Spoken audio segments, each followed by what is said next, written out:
सम्पूर्ण साथीहरुमा नमस्कार। म एके सुनासनाबाट आज पनि निकै महत्त्वपूर्ण यौन तथा व्यवसायलाई गम्भीर पनि विषयवस्तु लिएर व्यावसायीकरण गरौँ, तपाईहरुसम्म जसले उपस्थित भएको छु। यो तपाईलाई कस्तो मुलुकमा लाग्छ? आफ्नो मनमा लागेको जिज्ञासा पर्यटकको प्रतिक्रिया संख्यालाई सल्लाह सुझाव बढाउनु यसलाई छ। नभुल्नुहोला। केही पर्यटकहरू दिन खास गरी अगाडिदेखि मिडियामा निकै भाइरल एउटा भिडियो बनेको छ। त्यसै आधारमा नेपाली हस्ती तथा नेपाली कांग्रेसका सचेतक तथा सांसदले त्यसै विषयलाई झन् तेलमा दियो थपेर समाजमा भड्किलो सन्देश दिएछन्।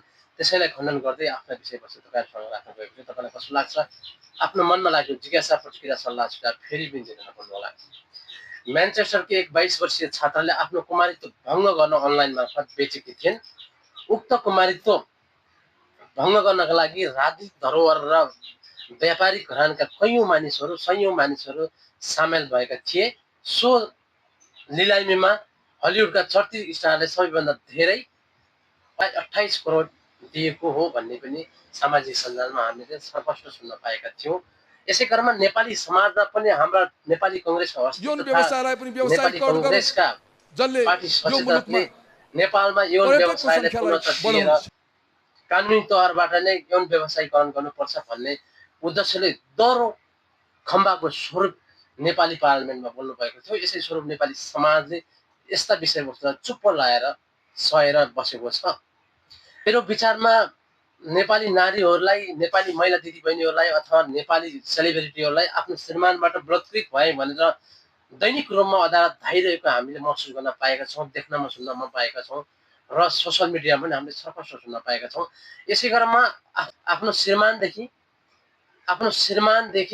आफै बलात्कृत भए भन्दै अदालत धाउने महिलाहरूले यस्ता खालका भाषण दिने, यस्ता खालका राजनीतिक गर्ने व्यक्तिहरूलाई चाहिँ नेपाली महिलाले चाहिँ किन चुप्प लाएर, नेपाली महिलाहरू चाहिँ किन चुप्प लाएर बसिरहेका होलान् भन्ने मेरो एउटा आफ्नो आत्मजिज्ञासा पनि छ।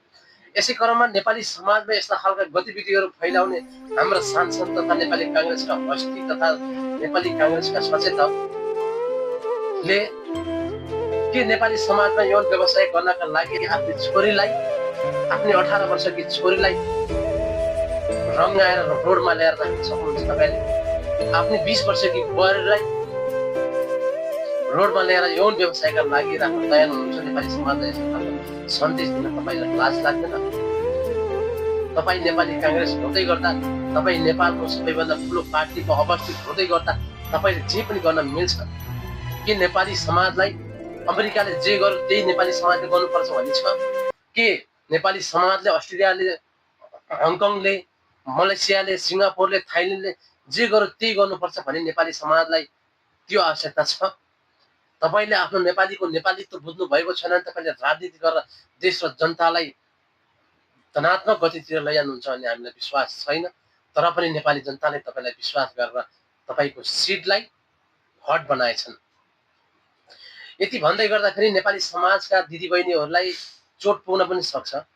तर मेरो भनाइ यति मात्र हो कि आफ्नै श्रीमानबाट बलात्कृत भए भन्दै अड्डा चौकी धाउनु भन्दा यस्ता नेपाली समाजलाई यौनतर्फ धकेल्ने र नेपाली समाजलाई विभिन्न खालका विक्रान्त क्रियाकलापमा लगेर नेपाली दिदीबहिनीहरूको गलत तरिकाले हेर्ने दृष्टिलाई पनि तोड्नुपर्छ भन्ने मेरो मान्यता छ।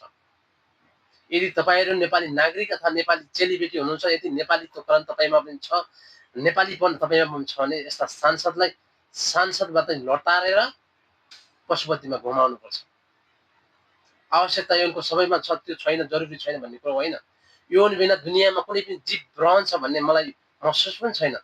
तर यसलाई सबलीकरण गर्न, सहज तरिकाले समाजमा रूपान्तरण गर्न पनि त्यतिकै जरुरी हुन्छ नि।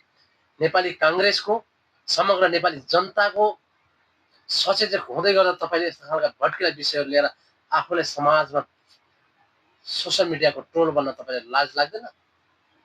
त्यति मात्र होइन, नेपाली समाजका लागि एकदम दण्डनीय कार्य हो। नेपाली समाजका लागि कुनै पनि हालतमा यो सही छैन। यौन व्यवसायलाई कुनै पनि हालतमा वैधानिकता दिनु हुँदैन भन्ने मेरो मान्यता छ। यो हाम्रो समाजको नैतिक हो, मूल्यता हो, मान्यता हो, संस्कृति हो, धरोहर हो। राष्ट्रिय हित विरुद्ध यो कार्य भइरहेको छ। यसले हाम्रो समाजमा सबैभन्दा नकारात्मक टिप्पणी दिइरहेको छ। यसलाई हामीले कुनै पनि हालतमा नेपाली समाजले स्वीकार्न सक्दैन।